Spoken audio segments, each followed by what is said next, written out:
Bonjour à tous et bienvenue dans cette vidéo de présentation du jeu Goblivion. Un jeu pour des parties d'environ 30 minutes à partir de 12 ans et pour des jeux en solo ou en duo. Donc les jeux en duo, ce sont des jeux en coopération, il n'y a pas de compétition dans ce jeu. Donc c'est un jeu qui est édité par Goblivion Games.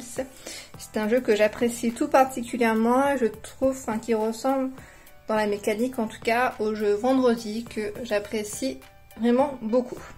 Donc dans Goblivion, nous allons devoir défendre un château face à des hordes d'invasion de gobelins. Donc pour cela nous allons avoir un personnage, donc un roi ou une reine, et nous allons avoir des habitants, mais comme nous allons voir qu'ils ne sont pas au début formés, que nous allons devoir former au cours de la partie pour pouvoir réussir à dépasser les vagues d'assaut et surtout à la fin vaincre les monstres. Donc dans le jeu nous avons la version en anglaise et la version en française. Donc moi je vais me baser seulement sur celle en français. Donc j'enlève le reste. Donc, nous avons les règles qui sont plutôt bien illustrées, qui explique le fonctionnement du jeu, la mise en place, le contenu de la boîte. Alors, un petit peu vert, hein, c'est beaucoup de vert dans ce jeu. Donc les phases d'entraînement, les phases de combat, le roi, la reine. Donc il y a 3 niveaux de difficulté, donc ça c'est quelque chose que j'apprécie bien en termes de rejouabilité. Le mode coop, c'est un mode que je n'ai pas encore testé. Et une petite synthèse à la fin de la règle. Donc on a les règles du jeu. On a notre plateau, donc recto verso, donc en anglais et en français. Donc ça c'est le plateau du château. Et on a le plateau des ennemis. Donc je vous montrerai après au niveau de la mise en place. Mais grosso modo nous allons avoir nos vagues d'ennemis qui vont arriver aux portes du château. Dès qu'ils arrivent au château, nous allons devoir les combattre. Si on arrive à les combattre, on va gagner des objets, des cartes supplémentaires qui nous permettront d'avoir plus de chances de vaincre les prochaines attaques. Une fois toute la vague des ennemis est passée, nous allons passer au boss. Donc 3 boss au niveau facile, au niveau moyen 4, au niveau difficile il y a 5 boss à vaincre. Il y a aussi quelques autres petites subtilités par rapport au niveau de difficulté.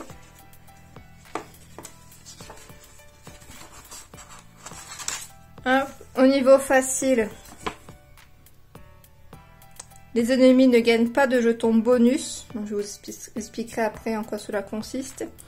On profite de l'avantage inscrit sur la case verte et on ignore l'handicap inscrit dans la carte rouge correspondant à notre personnage. Parce que pour chaque carte que l'on va avoir, donc roi ou reine qu'on va choisir au début de la partie, nous avons un effet bonus et un effet malus. Et 3 boss à affronter. En niveau normal, on profite de l'avantage inscrit dans la carte verte et on subit l'handicap inscrit dans la carte rouge. Et on a 4 boss. Difficile, vous ignorez l'avantage inscrit dans la carte verte. On subit le handicap inscrit dans la carte rouge. L'espace garde du corps est vide en début de partie, mais vous pourrez en ajouter un en cours de partie. Et 5 boss à affronter. Parce que la carte ici, donc par exemple la reine Margot la Douce, elle débute la partie avec un garde du corps qui est l'archer. Donc ce personnage là va être positionné par rapport au plateau de jeu.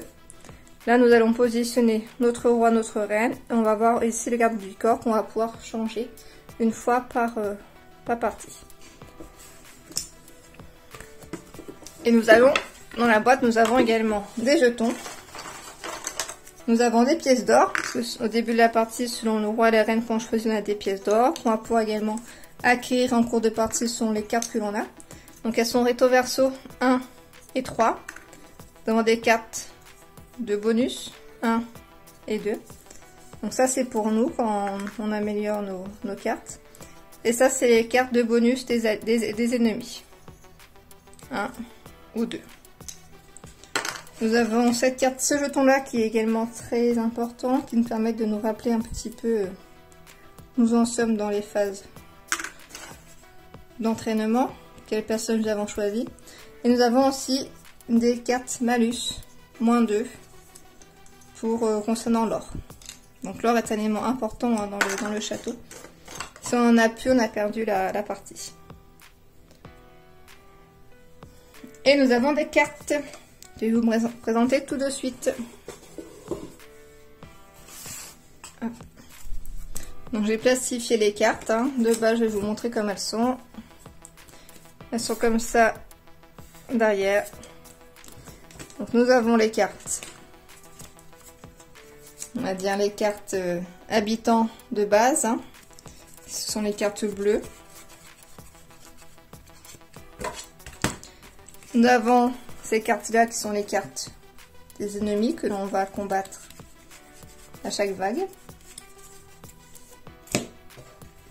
On a les cartes dues à l'entraînement qui nous permettent d'améliorer nos habitants. On a les cartes ennemies que j'ai plastifiées ainsi. Et nos cartes roi et reine. Donc on a la carte Reine Margot la douce. Donc on a le archer au début de la partie. On a 18 pièces d'or au début avec elle. Et par contre, son effet négatif, c'est qu'entraîner un protecteur mécanique vous fait perdre 2 ressources. Donc, chaque fois qu'on va en entraîner un, on va devoir s'effacer de 2 pièces d'or. Chaque carte donc, a un avantage, un inconvénient, un nombre de pièces d'or. Cette action-là ne se fait qu'une seule fois. En fait, on n'aura plus accès à cette option-là. Donc celle-ci, par exemple, on mélange l'hôpital à votre château et on pioche 3 cartes en plus. La reine Jade impitoyable a comme effet de détruire 2 cartes de l'hôpital et d'en piocher 2 autres. Elle commence avec le fou de guerre et entraîner un bourreau nous fait perdre 2 ressources. Et elle débute avec 16 or. Le roi loco, 21 pièces d'or, on commence avec le soldat. Et chaque bâtisseur nous fait perdre 2 ressources. Quand on la retourne, on envoie un ennemi en combat à l'hôpital. Donc ça permet de l'obtenir directement en fait. La reine Bella débute avec la catapulte. Entraîner un soldat fait perdre 2 ressources. Et les cartes qu'on a utilisées se réactivent. Parce que chaque fois qu'on va utiliser une carte, on va l'activer. Et là, on va pouvoir le refaire. Et le roi Brad l'ingénieux démarre avec le forgeron. Le fait d'entraîner un archer nous fait perdre 2 ressources. Et il ramène 2 objets de l'hôpital en jeu. Donc voici par rapport au roi, aux reines. Donc nos cartes, nos vagues d'ennemis, donc vont arriver face cachée. Il y a une carte qui permet de la révéler. Si on la révèle, on ne fait pas l'effet qui est indiqué ici. Sinon, il va être fait dès qu'il arrive dans le château en fait, hein, sur le niveau du plateau de jeu. Au niveau du plateau de jeu, l'ennemi va avancer progressivement et dès qu'il arrive aux portes du château, on va le retourner. Et si son effet, enfin, si la carte n'a pas été révélée, on doit appliquer l'effet qui est ici. Donc celle-ci, elle envoie les 2 prochaines cartes du château à l'hôpital. Et on perd -2 si c'est ces 2 cartes paysans. Donc c'est une carte qui a une force de 2 et on va pouvoir piocher 2 cartes. Et il faut que la somme de nos cartes fasse 2 pour pouvoir le combattre, le vaincre. 2 ou plus. Une fois que c'est réussi, on retourne la carte, on va mettre à l'hôpital. Et cette carte-là va valoir -1. Et par contre, dès qu'on va la détruire, on va obtenir 3 or. Donc chaque carte va être comme ça. Donc certains n'ont pas d'effet de base. Il y en a qui correspondent à un niveau 1, niveau 2. Donc ça c'est important, le niveau 1, niveau 2, déjà en termes de difficulté. Au niveau de la mise en place du jeu aussi, hein, on va mettre 7 cartes de niveau 2, 8 cartes de niveau 1. Et quand on n'arrive pas à vaincre un ennemi, on doit payer la différence en or. Et la carte ennemie va rester. Et si c'est une carte force de niveau 1, il va se prendre +1 qui sera utilisé pour le prochain combat. Si c'est un carte de niveau 2, il va prendre +2. Donc chaque ennemi ne prend un bonus qu'une seule fois, heureusement. Donc voici par rapport aux ennemis. Et à la fin, nous avons les boss. Donc comme on a vu, au niveau facile, on a 3, 4 et 5. Donc on va en prendre 3 aléatoirement face cachée. Et on va les révéler une par une. Donc nous avons le mode solo ou le mode duo. Donc là, avec 6 cartes, il faut qu'on fasse 20 points. Si on n'y arrive pas, et ben on recommence jusqu'à ce qu'on y arrive. Et celle-ci nous fait perdre moins 1 or. Donc on va enchaîner. On a le nom, la force, nombre de cartes qu'on pioche, le malus qu'on a quand on retourne. Donc celle-ci on perd moins 2, ignore la force des cartes objets, ignore les cartes de 4 et plus, ça c'est bien embêtant. Pour chaque action que l'on va utiliser, on perd une ressource. La force des cartes en double est réduite à la force d'une seule d'entre elles, ça aussi c'est bien embêtant.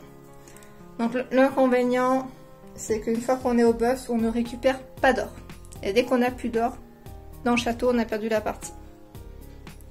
Donc voilà, donc on en perd assez rapidement quand même, hein, des pièces d'or.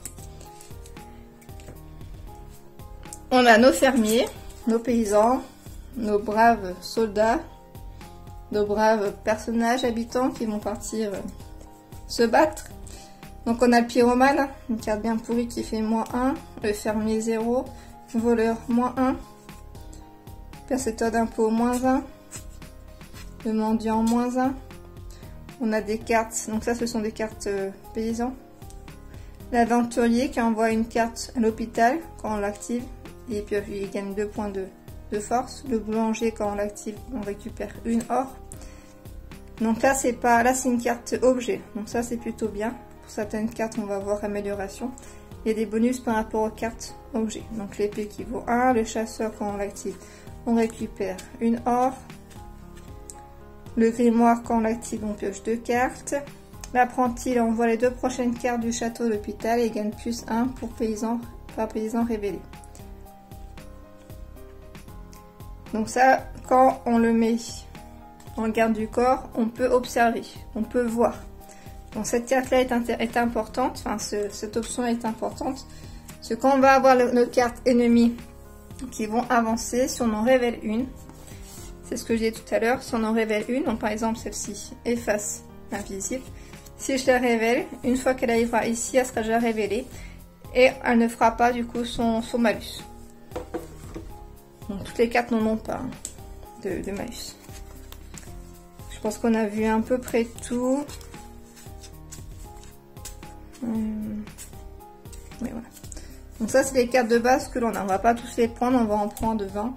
Les autres seront défaussés. Et nous allons avoir l'entraînement de nos personnages. Donc ce sont les mêmes, hein, dans l'histoire ce sont les mêmes personnages, mais qui vont s'entraîner. Par exemple, le chef scout pourrait devenir un bâtisseur, ou un archer, un forgeron, un soldat, un fou de guerre. Voilà. Il peut être transformé en n'importe quelle carte qui a du coup l'icône paysan. Il ne peut pas devenir un protecteur mécanique parce que c'est un objet qui va être transformé. Et il ne peut pas non plus devenir une catapulte. Bon, ce qui est un petit peu logique, hein. On ne peut pas transformer un personnage en objet. Donc au niveau de ces cartes-là, on a le bâtisseur. Quand on l'active, il nous fait gagner plus de or. Alors comment ça se passe? On va piocher 4 cartes. Il faut que la somme de ces 4-là fasse 2. Si ça fait 2, on peut améliorer une carte de base, un paysan de base. Si ce n'est pas le cas, on paye la différence en ressources et si on ne souhaite pas, eh ben on n'a pas réussi à améliorer notre carte. Le bourreau détruit une carte en jeu puis gagne plus de quand on l'active. L'archer qui permet soit de piocher une carte, soit d'avoir la vision et de révéler une carte ennemie. Le prêtre, donc quand lui devient garde du corps, donc garde du corps, hein, je le répète, c'est vraiment garde du corps, c'est ce qui va être la carte qui est positionnée ici, qui va être en renfort par rapport au roi à la reine. Donc quand le prêtre devient garde du corps, il ramène un paysan à l'hôpital en jeu. Le forgeron, il ramène un objet de l'hôpital en jeu. Le soldat, donc ça, l'effet va être fait sur le nombre de soldats que l'on a dans notre paquet. Donc un soldat, il vaut 2 de force, 2 soldats 3, 3, 4, Les 4 sodas et plus, ça vaut 5. La catapulte, elle envoie une autre carte à l'hôpital, puis on peut piocher 2 cartes. Le fou de guerre détruit une carte de l'hôpital, donc carte plutôt forte. Les protecteurs mécaniques, pour chaque objet à l'hôpital, ils gagnent plus 1. Donc voici par rapport à l'entraînement. Je vais maintenant vous présenter la mise en place du jeu. Donc on va choisir un roi, une reine. Hop. Donc par exemple, on peut prendre...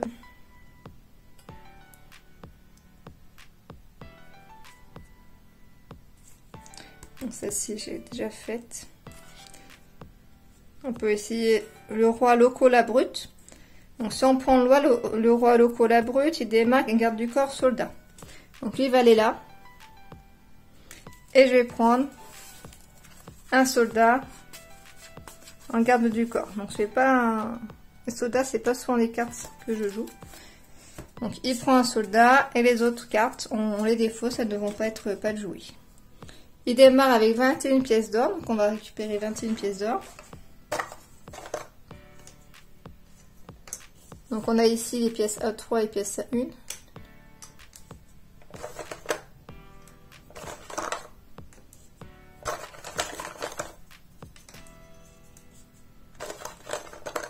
Hop, les 21 pièces d'or. On va poser nos... Donc quand je parle de l'hôpital, c'est vrai que j'en ai pas spécialement spécifié tout ça. L'hôpital va être basé par rapport à ce plateau-là. Donc on a l'ordre des tours. On fait d'abord l'entraînement. Donc on transforme un de force, enfin, un paysan avec transforme en épée qui se transforme du coup en épée de niveau 2. L'ennemi va avancer et ensuite on a le combat. Quand le château est vide, donc là on va voir toutes nos cartes. Quand il est vide, l'ennemi avance. Et pendant le combat de boss, on perd 2 ressources. Et l'hôpital, c'est là. C'est dès qu'on fait, c'est la défausse en fait. Donc on a ces cartes là. On va mettre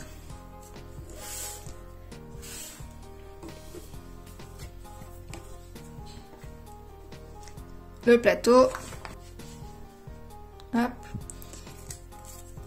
Donc au niveau des ennemis à vaincre, on en a avec une épée, donc on va prendre ceux avec une épée.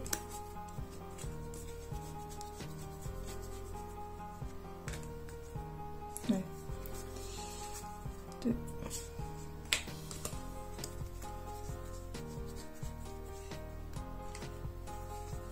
Voilà. Donc on a tout ça là avec une épée, on les mélange et on va en récupérer 8. Que l'on positionne ici. Le reste, c'est défaussé. On prend celle avec 2 épées, on les mélange et on en prend 7.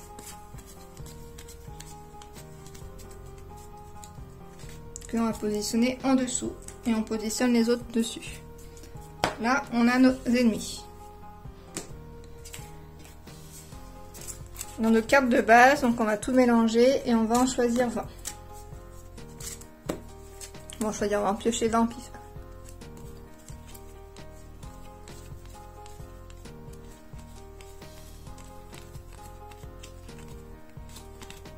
Hop, les 20 vont aller au château, les autres sont défaussés. Et nous allons avoir nos cartes que nous allons améliorer. Donc cette carte-là doit être positionnée sur la table de jeu. Normalement, elles sont sous forme de... Hop. Je vais vous montrer comment on est censé les positionner. Là, je ne vais pas avoir la place de le faire par rapport à la caméra. Avec les cartes d'épée 1 sur les 2 dernières lignes et les cartes d'épée 2 de niveau 2 sur les 2 premières lignes. Donc, en fait, le but c'est de séparer les cartes. Donc, moi je vais positionner comme ça, le bâtisseur. Et dernier élément important, nous allons avoir notre jeton qui va définir qui on va commencer par entraîner. Donc, en sachant que nous, entraîner un bâtisseur nous fait perdre de ressources. Donc, on va mettre un -2. On met un -2 sur les bâtisseurs. Chaque fois qu'on va en entraîner un, on perd une ressource.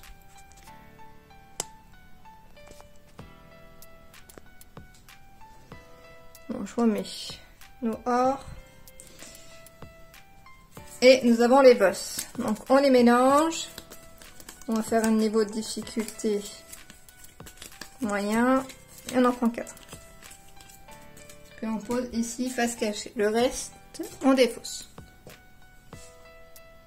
Donc voici par rapport à la mise en place. Au niveau de l'ordre des tours, donc nous allons commencer par faire l'entraînement. Donc l'entraînement, c'est que l'on va devoir transformer un villageois qui va avoir le premier niveau d'épée et ensuite il va se transformer en deuxième niveau d'épée. Donc pour cela, on fait la phase d'entraînement. On se dit par exemple, je vais essayer d'avoir un bourreau. Donc le bourreau,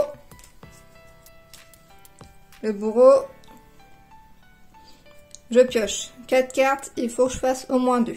Donc j'ai pioché 4 cartes. Hop, voici les cartes que j'ai. Donc j'ai un grimoire, si j'active je pioche 2 cartes, on a une épée, on a le fermier qui fait 0 et bûcheron qui fait 1. Donc il me faut au moins 2, donc là c'est bon. J'ai 2 points et je peux activer notre grimoire pour piocher 2 cartes, mais j'ai pas vraiment d'intérêt à faire cela. Et ce que je vais faire, c'est que je vais faire évoluer un personnage. Donc je vais faire évoluer le fermier par exemple. Je vais détruire. Le fermier devient bourreau. Donc celui-ci n'existe plus, hein, vu qu'il s'est amélioré. Donc cette carte est détruite. Donc le fermier devient bourreau et tout cela, ça part à l'hôpital. Une fois qu'on a fait ça, l'ennemi avance. Donc la première carte devient ici. Donc c'est indiqué sur le plateau. Donc on va faire cela, on va continuer ainsi, ainsi, ainsi. Une fois que la carte ennemie arrive ici, on la retourne, on la révèle. On va piocher 2 cartes. Et il faut qu'on fasse 3 de combat, 3 de force pour pouvoir vaincre la carte. Si on n'y arrive pas, on paye la différence en or. Et la carte va prendre un malus de +1. Voilà, prend un bonus pour elle et pour nous ça nous fait un malus. Donc de +1 et ça continue comme ça. S'il y a une deuxième carte qui arrive, on la révèle. On va devoir repiocher 4 cartes. Donc là, prochain tour, on doit faire 2 cartes pour ça, 4 cartes pour ça. Et là, on voit un paysan le plus fort à l'hôpital par rapport à ce qu'on a pioché. Donc voici au niveau des mécanismes, ça va continuer comme ça. On peut maximum avoir 3 ennemis ici. Donc là, les autres vont avancer. Celui-ci va avancer, va être révélé. Donc là, cela signifie qu'on ne les a pas vaincus s'ils sont là. Donc là, on a un +1. Et je sais pas, par exemple, notre château est vide, les ennemis vont avancer. Et cette carte-là, logiquement, devrait se retrouver là, sauf que c'est maximum 3 cartes. Donc cette carte-là va être défaussée. Donc je ne pourrai pas vaincre cet ennemi.